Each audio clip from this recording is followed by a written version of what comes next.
Every year, hundreds of thousands of people make one of the most courageous decisions a human being can make. They leave everything they know, their family, their profession, their language, and their identity.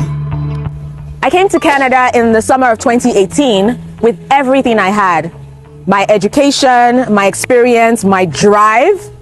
But what I didn't expect was how heavy it all would feel, or how invisible I would believe myself to be.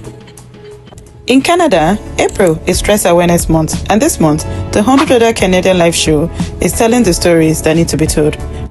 Hello everyone, welcome to the $100 Canadian Life Show. My name is Miriam Balogun, and today we're bringing the show to you from downtown London, Ontario, one of the fastest growing cities for newcomers. Today we're talking about something that's real. It's real, but it's very silent, and that is stress. Our guest today, Fumi Fatona Ayowole, is an executive coach and wellness consultant based right here in London. Through her wellness platform, The Soul Clinic, she has helped over 1,100 individuals, many of whom are newcomers, navigate the crushing weight of starting over. Today, she is our guide. So, when we say stress, Fumi, what does stress mean to you? When people say stress, you think it's maybe just being a little overwhelmed. There's so much going on around you. But for immigrants in Canada, stress is often survival. It's actually the gap between who you are or who you were when you first came and who Canada will allow you to be. And that can be really, really overwhelming, for real. What is the very first stressor that newcomers face? It will definitely be money. So financially, the financial stress on newcomers is so heavy because they come here and they're starting from scratch. A lot of us don't expect things to be as expensive as what we meet when we do come here. I mean, your rent alone can take up to 80% of the money you are making, for real. Yeah. And then you have groceries, you have just living, transportation costs. And another thing is, you're starting from scratch in the sense that you don't have credit history. You may or may not even have a local bank account. You don't have references. And that it puts a weight on you, and you're wondering, how am I supposed to feed? Why did I even come here in the first place? Yeah. So what does that do to the newcomer, and how do you feel like we can beat that? First, it actually creates shame. Shame in the minds of a newcomer because they're thinking, am I now down to base? Is this what my life is or is about? And a lot of us as newcomers, or when we were newcomers, it wasn't as though we were suffering in our home countries. Yeah, we were comfortable at the very least. Yeah. We were thriving, we were doing things with our lives. But when you come and you have to start from scratch, it does put a whole new sense of shame on anybody. What are ways that a newcomer can fight back against financial stress? Financial stress, I would say 3 major things. The first one would be information. Information is power. What you don't know truly can work against you. And so there's so many resources in all the various provinces, in the city of London here where we are, even in Toronto, and in all the various provinces. There are a number of newcomer resources that are being given out every single day to help people to settle down. There are actually settlement officers that will sit down with you to create a financial plan and budget based on your situation. Another major thing is community, and that's a place where I'm going to insert the work we do at the Virtual Soul Clinic. It is a free mental health non-profit organization that supports people with 15 to 20 minutes of talk time every maybe 2 to 3 months, depending on how you sign up for it. And within this particular resource of community, I would love to say that really your net worth is backed by your network, because the connections you have with people, is extremely important, especially when you are in a new city. Do not be afraid to make new friends. Do not be afraid to make new friends that even don't look like you. That's very, very important as a newcomer. And the last thing I would say is your mindset, because your value is not your bank account. Full stop. So you mentioned community. Let's talk about one of the stressors that I see with newcomers, and I know that I've also experienced it, is isolation. Isolation is a killer, and you actually need to be intentional to fight against it.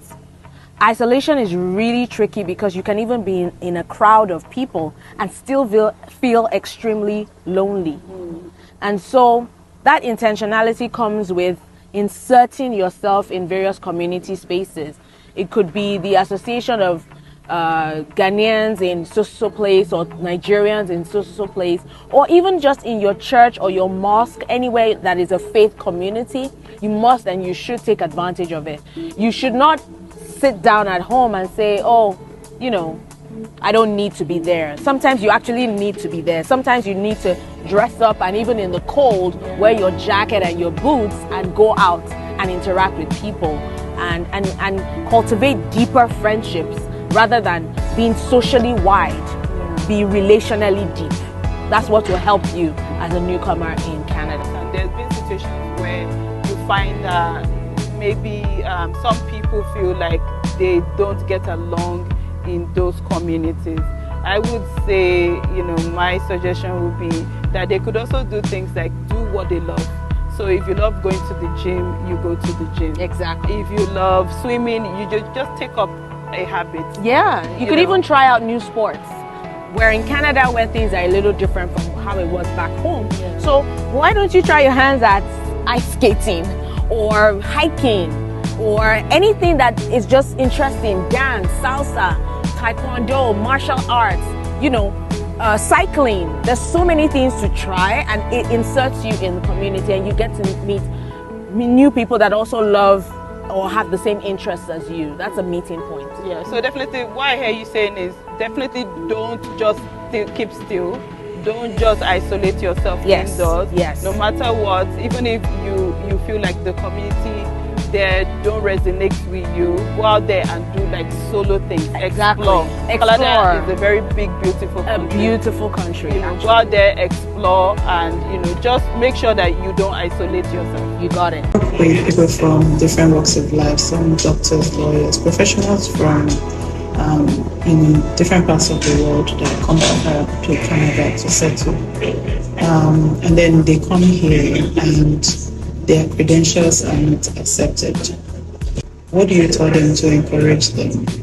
You see, for many of us high achievers, we sacrifice a lot to get here. Our credentials, our years of education and experience, you know, there's a whole lot. And then when a foreign assessment office tells you that none of that counts here, whether they mean to or not, they are actually triggering an identity crisis, because all that background you come with is at the core of who you are or who you know yourself to be, and that can be deeply stressful. This identity crisis manifests itself as depression, as anger that has nowhere to turn. Sometimes you turn the anger to yourself, you're wondering, am I good enough? Or you turn the anger to your family and you're wondering, why did we even come here? And in another instance, it can turn into silent or quiet suffering, and you take anything that comes your way just to pay the bills. It's a grind, it's a hustle and grind mode, and that is also very stressful. One thing I tell my clients is that it is only a detour, it's not a final verdict. And the thing about detours is that when you are intentional with them, then it can lead you to a much better place than the original destination. Volunteer first. That is the fastest way to gain Canadian experience without it being paid. So volunteer first. It helps you to immerse yourself in Canadian professional life. You can also take advantage of bridging programs that are in various universities around you. And that helps you because you learn how things work, organizations are run, and so on and so forth. Cultural identity. That one is deeply personal to me because I didn't just move countries, I moved cultures. And there's this quiet, intense pressure to be more Canadian, whatever that is, and less of wherever you come from. And so the stress of that is, who do I get to be here? I am both Canadian and Nigerian. I can be both. And you know, the space where both of these things intersect, That's not confusion, that is power, that is richness. I would say give yourself permission to grieve. Grief is not weakness. Give yourself permission to grieve what you have lost and give yourself permission to grow through it. Allow Canada into you. Don't just live in a bubble. Find your cultural community and also look for spaces where people who don't look like you are also having fun and you're doing things that you enjoy in common. The last stressor we'll be talking about today, and perhaps the heaviest, is family responsibility. Fumi, can you tell us a little bit more about this? Most newcomers who came to Canada, they didn't come for themselves. They came for their families and their loved ones. And so it means that every dollar you spend on yourself, whether it's a cup of coffee or a gym membership or a therapy session, there's this voice in your head that is saying, you should be sending that back home. And so that in itself is very stressful. The guilt is relentless, to say the least. And the expectations? The expectations. Canada is supposed to be the dream, right? And so when you call home and you're struggling, you're overwhelmed, you can't send as much as they expected. You hide it. You pretend like everything is okay. You perform like you are fine when you really are not. And the loneliness doubles because you are hiding your truth from the people that you loved the most or that you love the most, who have sacrificed for you. So Fumi, can you tell us more about how you help your clients set boundaries with their families? I had to learn the hard way that an empty vessel cannot pour.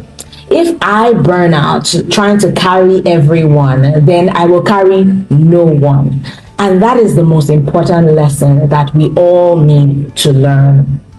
Well, with boundaries, open, honest, loving communication will do the trick. You can say to your family in a loving way that I'm building something real here. Be patient with me. Trust the process with me. Boundaries are not walls. They are buildings with gates, and you control the gate.